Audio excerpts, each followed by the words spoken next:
কি চাও কাজল? কিছু বলবে? তুমি কোথায় যাচ্ছ? তুমি আসবে আমার সঙ্গে? তুমি কলকাতায় যাচ্ছ? যদি যাই তুমি আসবে? আমার বাবার কাছে নিয়ে যাবে? নিশ্চয়ই। বাবা আমায় বকবে না? কেন বলবে কাজল?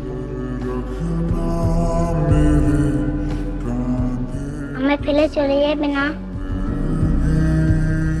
কখনো না। कुछ तो बता